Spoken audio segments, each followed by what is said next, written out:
Hello guys, welcome back to my channel ಏಕಪ್ರಿಯಾಸ್ multipurpose channel. ಇವತ್ತಿನ vlog ತುಂಬಾ special ಅಂತಲೇ ಹೇಳ್ಬೋದು. ಯಾಕಂದರೆ ಇವತ್ತು ನನ್ನ ಪುಟ್ಟ ಅಳಿಯನ ಬರ್ತ್ಡೇ. ಈ ಒಂದು ಬರ್ತ್ಡೇ ಸ್ಪೆಷಲಾಗಿ ನಾವು ಇವ್ರ ಮನೆಗೆ ಬಂದಿದ್ದೀವಿ, ನನ್ನ ಬ್ರದರ್ ಮನೆಗೆ. ತುಂಬಾ ಖುಷಿ ಆಗ್ತಾಯಿದೆ. ಯಾಕಂದರೆ ಮಕ್ಕಳ ಬರ್ತ್ಡೇ ಅಂದರೆ ಆಬ್ವಿಯಸ್ಲಿ ಎಲ್ಲರ ಮನೆಯಲ್ಲಿಯೂ ಖುಷಿ ಮನೆ ಮಾಡಿರುತ್ತೆ ಅಲ್ವಾ. Very very happy for him. So ಇವತ್ತು ಅಂಬೇಡ್ಕರ್ ಜಯಂತಿ. ಇವತ್ತಿನ ಈ ಒಂದು ಪುಣ್ಯದ ದಿನದಲ್ಲಿ ನನ್ನ ಅಳಿಯ ಹುಟ್ಟಿರೋದು. ಸೊ ಆ ಒಂದು ಸ್ಪೆಷಲ್ ಡೇ ಎಲ್ಲರಿಗೂ ಆಬ್ವಿಯಸ್ಲಿ ಹಾಲಿಡೇ ಇರುತ್ತೆ. ಆ್ಯಂಡ್ ಸಮ್ಮರ್ ಡೇಯಲ್ಲಿ, ದಟ್ ಮೀನ್ಸ್ ಸಮ್ಮರ್ ವೆಕೇಷನ್ಸಲ್ಲಿ ಅವನು ಹುಟ್ಟಿರೋದ್ರಿಂದ ಎಲ್ಲರೂ ಫ್ರೀಯಾಗಿರ್ತೀವಿ. ಸೊ ಅವನ ಬರ್ತ್ಡೇ ಮಾತ್ರ ನಮ್ಮ ಫ್ಯಾಮಿಲಿಯಲ್ಲಿ ತುಂಬ ಸ್ಪೆಷಲ್ಲಾಗಿ ಎಲ್ಲರೂ ಕೂಡಿ ತುಂಬ ಚೆನ್ನಾಗಿ ಎಂಜಾಯ್ ಮಾಡಿಕೊಂಡು ಸೆಲೆಬ್ರೇಟ್ ಮಾಡ್ತೀವಿ. ಸೊ ನೋಡೋಣ ಯಾವ ರೀತಿ ಹೋಗುತ್ತೆ ಅಂತ. ಈಗ ಎಲ್ಲರೂ ರೆಡಿಯಾಗಿದ್ವಿ. ಎಲ್ಲ ರೆಡಿಯಾಗಿ ದೇವಸ್ಥಾನಕ್ಕೆ ಹೋಗಿ ಹೊರಗಡೆ ಬ್ರೇಕ್ಫಾಸ್ಟ್ ಮಾಡೋಣ ಅಂತ ಪ್ಲ್ಯಾನಿಂಗ್ ಮಾಡಿದ್ವಿ. ಸೊ ಹೋಗೋಣ ಬನ್ನಿ. ನನ್ನ ಔಟ್ಫಿಟ್ ಈ ರೀತಿ ಇದೆ.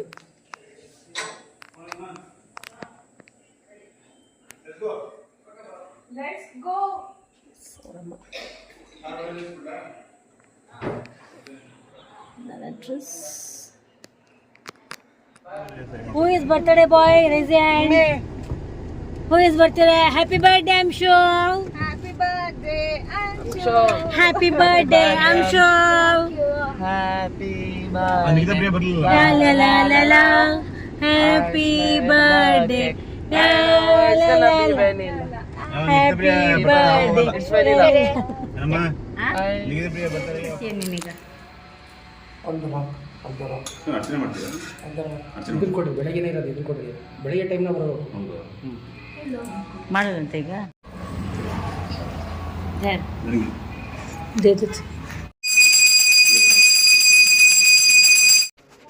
ದೇವಸ್ಥಾನದಲ್ಲಿ ಮಕ್ಕಳಿಗೆ ಪೂಜೆ ಮಾಡುವಂತಹ ಸ್ವಾಮಿಗಳು ಬೈದರು. ಪುಟ್ಟ ಮಕ್ಕಳು ಸ್ವಲ್ಪ ಕೀಟ್ಲೆ ಮಾಡೋದು ಸಹಜ, ಸರಿ ಅಂತ ನಾನು ಅಂತಿಲ್ಲ. ಸ್ವಲ್ಪ ತಿಳಿ ಹೇಳ್ಬೋದಾಗಿತ್ತು. ಸ್ವಲ್ಪ ಅವರು ರ್ಯಾಶಾಗಿ ಬೈದ್ಬಿಟ್ರು. ಸೊ ಮಕ್ಕಳು ತುಂಬಾ ಅಪ್ಸೆಟ್ ಆಗಿಬಿಟ್ರು. But it's okay.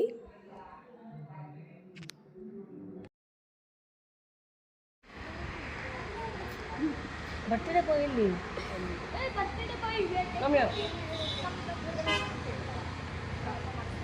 ಬೇಜಾರಾಗಿದ್ದಾನೆ.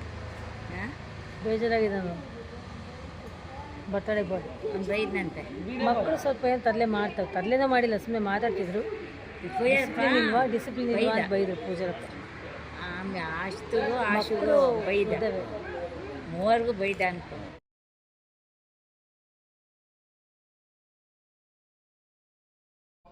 ಈ ಟೈಮಲ್ಲಿ ನಮ್ಮ ಡ್ಯಾಡಿನ ತುಂಬ ತುಂಬ ತುಂಬ ಮಿಸ್ ಮಾಡ್ಕೊಂಡ್ವಿ ನಾವೆಲ್ಲರೂ. ಬ್ಯಾಕ್ಗ್ರೌಂಡ್ ಸೌಂಡ್ ಕೇಳಿಸ್ತಿದ್ರೆ ಪ್ಲೀಸ್ ಇಗ್ನೋರ್. ಎಲ್ಲರೂ ಸೇರ್ಕೊಂಡ್ಬಿಟ್ಟಿದ್ವಿ. ಡ್ಯಾಡಿನ ತುಂಬ ಮಿಸ್ ಮಾಡ್ಕೊಂಡ್ವಿ. ಸೊ ನೀವು ನೋಡಿದ್ರಿ, ದೇವಸ್ಥಾನ ಆಯಿತು. ಈಗ ಬ್ರೇಕ್ಫಾಸ್ಟ್ ಮಾಡೋಕ್ಕೆ ಬಂದಿದ್ದೀವಿ. ಬ್ರೇಕ್ಫಾಸ್ಟ್ ಮಾಡಿಕೊಂಡು ಮನೆಗೆ ಹೋಗೋದು. ತುಂಬ ಚೆನ್ನಾಗಾಯಿತು. ಬರ್ತ್ಡೇ ಬಾಯ್ ನನ್ನ ಅಳಿಯರಿಗೆ ಎಲ್ಲರೂ ವಿಶ್ ಮಾಡಿ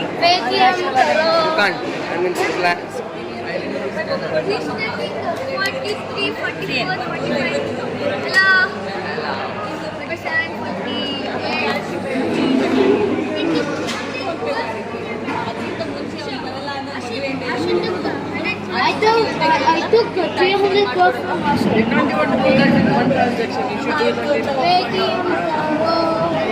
It's cute ಅಲ್ವಾ?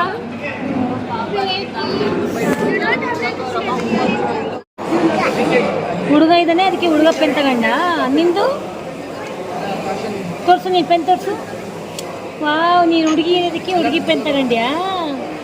ವಾವ್ ವಾವ್ ವಾವ್, ಎಷ್ಟು ಚೆನ್ನಾಗಿದೆಯಲ್ಲೇ. ನೀನು ಪಿಂಕಾ? ನಿಂದು ಯಾಕೆ ಪಿಂಕು? ಯಾಕೆ? ಅವ್ನು ಹುಡುಗಲ್ಲ, ಅದಕ್ಕೆ ಅಂಥ ಕಲರ್ ಇಷ್ಟನಾ? ನೀವು ಹುಡುಗಿ ಅಂದರೆ ನಿನ್ನ ಪಿಂಕ್ ಇಷ್ಟನಾ? ಹುಡುಗಿ ಹುಟ್ಟಿದ್ರೆ ಪಿಂಕ್ ಇಷ್ಟ ಆಗುತ್ತಾ ಹುಡುಗಿಗೆ? ಹುಡುಗಿ ಅಂದರೆ ಪಿಂಕು. ಓಕೆ. ಹುಡುಗ ಅಂದರೆ ಬ್ಲ್ಯಾಕು. ಕರೆಕ್ಟು. ಅದಕ್ಕೆ ಅವ್ರು ಯಾರು ನಿನಗೇನೇ ಬೇಕು? ಅವರು ದೊಡ್ಡಪ್ಪ ಬೇಕಾ? ಅದಕ್ಕೆ ಅವ್ರು ಬ್ಲ್ಯಾಕ್ ಕಲರಾ? ಓಕೆ. ಅವ್ರು ದೊಡ್ಡಪ್ಪ ಬ್ಲ್ಯಾಕ್ ಕಲರ್ ಡ್ರೆಸ್ ಹಾಕಿದ್ದಾರೆ, ಹುಡುಗ ಅಲ್ಲ ಅದಕ್ಕೆ. Correct correct.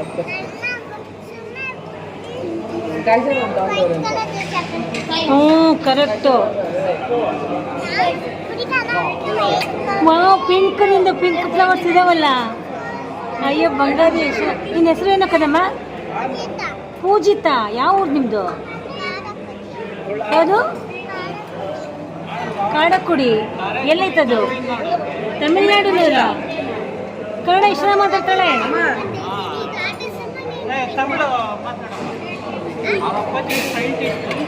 ಹಾಂ, ಓಕೆ. ಈಗ ಮಟ್ಟೊಳಗೆ ಅಂತ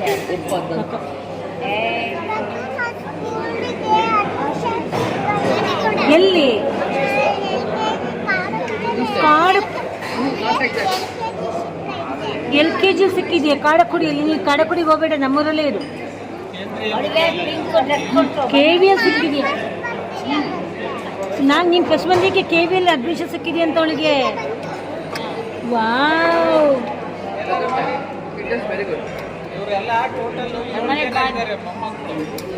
ಅವರಿಗೆ. ಹಾಂ, ಆ್ಯಕ್ಚುಲಿ ಈ ಬೇಬಿ ಯಾರೋ ನಮ್ಮ ಪಕ್ಕದ ಟೇಬಲಲ್ಲಿ ಕೂತಿರುವಂತಹ ಫ್ಯಾಮಿಲಿ. ಇದು ಅಚಾನಕ್ಕಾಗಿ ಸಿಕ್ಕಿರುವಂತಹ ಬ್ಲೆಸ್ಡ್ ಆ್ಯಂಡ್ ಮೆಮೊರೇಬಲ್ ಚೆರಿಷಬಲ್ ವಿಡಿಯೋ ಅಂತಲೇ ಅನ್ಕೋತೀನಿ. ಈ ಕ್ಲಿಪ್ಪಿಂಗ್ ನನಗೆ ತುಂಬಾ ಇಷ್ಟ ಆಗಿರುವಂತಹ ಕ್ಲಿಪ್ಪಿಂಗ್. ಸೊ ಈ ಬೇಬಿ ಎಷ್ಟು ಕ್ಯೂಟಾಗಿ ಮಾತಾಡ್ತು ಅಂದರೆ ಸೋ ಕ್ಯೂಟ್. ಇವರು ಚಿತ್ರದುರ್ಗದ ಪಕ್ಕದಲ್ಲಿರುವಂತಹ ಗ್ರಾಮ ಹುಣಸೆಕಟ್ಟೆಯ ಜನ ಅಂತ ಹೇಳಿದರು. ಹುಣಸೆಕಟ್ಟೆಯಲ್ಲಿ ನನಗೂ ನನ್ನ ಡ್ಯಾಡಿಗೂ ಹಾಗೂ ನನ್ನ ಹಸ್ಬೆಂಡ್ಗೂ ತುಂಬಾ ಜನ ಪರಿಚಯ ಇದ್ದಾರೆ. ಸೊ ಆ ಊರಿನ ಜನ ಅಂತ ಕೇಳಿದ ತಕ್ಷಣ ನನಗಂತೂ ತುಂಬಾ ಖುಷಿಯಾಯಿತು. ಪುಟ್ಟ ಪುಟ್ಟ ಮಕ್ಕಳಿಗೆ ಎಷ್ಟು IQ ಇರುತ್ತೆ, ಎಷ್ಟು ಜಾಣತನದಿಂದ ಮಾತಾಡ್ತಾರೆ ಅನ್ನೋದಕ್ಕೆ ಇದೊಂದು ಸಾಕ್ಷಿ. ಅದರಲ್ಲೂ ಇದು ಹೆಣ್ಮಗು ತುಂಬಾ ಕ್ಯೂಟಾಗಿ ಮಾತಾಡ್ತಾಯಿತ್ತು. ಫಸ್ಟ್ ಸ್ಟಾರ್ಟಿಂಗ್ ಕ್ಲಿಪ್ಪಿಂಗಲ್ಲಿ ನೋಡಿದ್ರಿ, ಅದು ಗಂಡು ಮಗು. ಅದು ಕಣ್ಣಲ್ಲೇ ಎಷ್ಟು ಚೆನ್ನಾಗಿ ನನ್ನ ನೋಡ್ತಾಯಿತ್ತು. ನನ್ನ ಕಣ್ಣು ಅದ್ರ ಕಣ್ಣು ಎಷ್ಟು ಚೆನ್ನಾಗಿ ಮಿಂಗಲ್ ಆಗ್ತಾಯಿತ್ತು. ನನಗಂತೂ ಸಖತ್ತು ಖುಷಿ ಆಗ್ಬಿಡ್ತು. ಅವರು ಆ್ಯಕ್ಚುಲಿ ಆ ಬೇಬಿ ಒಂದು ಮಾತು ಹೇಳ್ತೀನಿ, ನನಗೆ ಕಂಪ್ಲೀಟಾಗಿ ನಾನು ವೀಡಿಯೋ ಮಾಡ್ಕೊಳಕ್ಕಾಗಲಿಲ್ಲ, ಯಾಕಂದರೆ ಒಂಥರ ಕಾನ್ಷಿಯಸ್ ಆಗ್ತಿತ್ತು ಆ ಮಗು. ಸೊ ನಿಮ್ಮಮ್ಮ ಎಲ್ಲಿ ಅಂತಂದರೆ, ನಮ್ಮಮ್ಮ ನನ್ನ ತಮ್ಮ ಪಾಪು ಹತ್ರ ಹೋಗಿದೆ ಅಂತ ಅಂತಿತ್ತು. ಆ್ಯಕ್ಚುಲಿ ಅವ್ರ ಮಮ್ಮಿಗೆ ಡೆಲಿವರಿ ಆಗಿದೆ ಅಂತ ಅನಿಸುತ್ತೆ. ಸೊ ಡೆಲಿವರಿ ಅಂದರೆ ಆ ಮಗುಗೆ ಹೇಳೋಕ್ಕೆ ಬರ್ತಾಯಿಲ್ಲ, ತಮ್ಮ ಪಾಪು ಹತ್ರ ಹೋಗಿದ್ದಾರೆ ನಮ್ಮ ಮಮ್ಮಿ ಅಂತ ಹೇಳ್ತಾಯಿತ್ತು. ತುಂಬ ಅಂದರೆ ತುಂಬಾ ನನಗಂತೂ ನನಗೆ ತಮ್ಮ ಪಾಪು ಬಂದಿದೆ, ನಮ್ಮ ಮಮ್ಮಿಗೆ ಪಾಪು ಆಗಿದೆ ಅಂತ ಅದಕ್ಕೆ ಹೇಳೋಕ್ಕೆ ಬರ್ತಾಯಿಲ್ಲ. ನಮ್ಮ ಮಮ್ಮಿ ತಮ್ಮ ಪಾಪು ಹತ್ರ ಹೋಗಿದ್ದಾರೆ ಅಮ್ಮಮ್ಮ ಮನೆಗೆ ಅಂತ ಹೇಳ್ತಾ ಇದೆ. ಇದು ಅವರ ಮೋಸ್ಟ್ ಪ್ರಾಬಬ್ಲಿ ಅವರ ಅಪ್ಪಾಜಿಯ ತಾಯಿಯ ಮನೆಯಲ್ಲಿ ಇರ್ಬೋದು. ಅವರ ಅಪ್ಪ, ದಟ್ ಮೀನ್ಸ್ ಅವರ ಅಜ್ಜ ಅಜ್ಜಿ ಮನೆಗೆ ಬಂದಿರ್ಬೋದು. ಅದಕ್ಕೆ KVL ಸೀಟ್ ಸಿಕ್ಕಿದೆಯಂತೆ. ಸೊ ಇದಂತೂ ನನ್ನ ಲೈಫಲ್ಲಿ ನಾನು ಮರೆಯೋಕ್ಕಾಗದಿರೋಂಥ ಮೂಮೆಂಟ್. ಯಾಕಂದರೆ ನನಗೆ ಮಕ್ಕಳು ಅಂದರೆ ತುಂಬಾ ಇಷ್ಟ. ಅದರಲ್ಲೂ ಹೆಣ್ಮಗು ಅಂದರೆ ತುಂಬಾ ಇಷ್ಟ. ನಮ್ಮ ಮನೇಲಿ ಯಾರೂ ಮಗು ಇಲ್ಲ. ನನ್ನ ತಂಗಿನೇ ಲಾಸ್ಟ್ ಕಿಡ್. ಅದಾದಮೇಲೆ ನಮಗೆ ಯಾರಿಗೂ ಹೆಣ್ಮಕ್ಕಳು ಹುಟ್ಟೇ ಇಲ್ಲ. ನಿಮಗೆ ಹೇಗನ್ನಿಸ್ತು ಈ ಒಂದು ಕ್ಲಿಪ್ಪಿಂಗ್, ಆ ಮಕ್ಕಳ ಮಾತು ಅಂತ ನನಗೆ ಕಾಮೆಂಟ್ ಸೆಕ್ಷನ್ ಬರ್ದು ಕಳಿಸಿ. ಎಸ್ ಫ್ರೆಂಡ್ಸ್, ದೇವಸ್ಥಾನವನ್ನು ಮುಗಿಸ್ಕೊಂಡು, ದರ್ಶನ ಮುಗಿಸ್ಕೊಂಡು ನೀವು ನೋಡಿದ್ರಿ. ಆ್ಯಂಡ್ ಬ್ರೇಕ್ಫಾಸ್ಟ್ ಮುಗಿಸ್ಕೊಂಡು ಇದೀಗ ತಾನೇ ಮನೆಗೆ ಬಂದ್ವಿ. ಇನ್ನು ಮೇಜರ್ ಪಾರ್ಟ್ ಮಧ್ಯಾಹ್ನ ಬಾಡೂಟವನ್ನು ಮಾಡೋದಿದೆ ಆ್ಯಂಡ್ ಕೇಕ್ ಕಟ್ಟಿಂಗ್ ಇದೆ. ಅದರ ಮುಂದಿನ ಭಾಗವನ್ನು ನೆಕ್ಸ್ಟ್ ಎಪಿಸೋಡಲ್ಲಿ ಖಂಡಿತವಾಗಿಯೂ ಶೇರ್ ಮಾಡ್ತೀನಿ. ತುಂಬಾ ಸಂಭ್ರಮದಿಂದ ಆಚರಣೆ ಮಾಡ್ತಾಯಿದ್ದೀವಿ. This is the must C video ಅಂತಲೇ ಹೇಳ್ತೀನಿ. ನೆಕ್ಸ್ಟ್ ಪಾರ್ಟ್ ಕೂಡ ತುಂಬಾ ಇಂಟ್ರೆಸ್ಟಿಂಗ್ ಆಗಿರುತ್ತೆ ಹಾಗೂ ತುಂಬ ಕಲರ್ಫುಲ್ ಆಗಿರುತ್ತೆ. ಅದನ್ನ ಕೂಡ ಖಂಡಿತವಾಗಿಯೂ ಮಿಸ್ ಮಾಡ್ಕೋಬೇಡಿ. ಇವತ್ತಿನ ಈ ಫ್ರೆಶ್ ವಿಡಿಯೋ ಇವತ್ತೇ ಎಡಿಟ್ ಮಾಡಿ ಇವತ್ತೇ ನಿಮ್ಮ ಜೊತೆ ಶೇರ್ ಮಾಡ್ಕೋತೀನಿ. ನಿಮ್ಗೆ ಯಾವ ರೀತಿ ಅನ್ನಿಸ್ತು ಅಂತ ಕೂಡ ನನಗೆ ಸಬ್ಸ್ಕ್ರೈಬ್ ಮಾಡೋದ್ರ ಮೂಲಕ ನಿಮ್ಮ ಪ್ರೀತಿನ ನೀವು ಶೇರ್ ಮಾಡ್ಕೋಬೋದು. ಹಾಗೂ ನನ್ನ ಅಳಿಯನಿಗೆ, ಅಳಿಯ ಅಂತ ಅನ್ನಲ್ಲ, ನನ್ನ ಮಗ, ಅತ್ತೆ ಮಗ ಅಂತ ಇರ್ತೀನಿ ನಾನು. ನನ್ನ ಮಗನಿಗೆ ನಿಮ್ಮ ವಿಶಸ್ ಕೂಡ ನೀವು ಕಾಮೆಂಟ್ ಸೆಕ್ಷನ್ ಮೂಲಕ ಶೇರ್ ಮಾಡಿಕೊಡಿ. ಸೊ ಇವತ್ತಿನ ವಿಡಿಯೋ ಯಾವ ರೀತಿ ಅನಿಸ್ತು ಅಂತ ಕೂಡ ಶೇರ್ ಮಾಡಿಕೊಡಿ. All take care, love you all. Next ಪಾರ್ಟ್ನ ನೋಡೋದನ್ನ ಮರಿಬೇಡಿ. ಟೇಕ್ ಕೇರ್, ಬಾಯ್.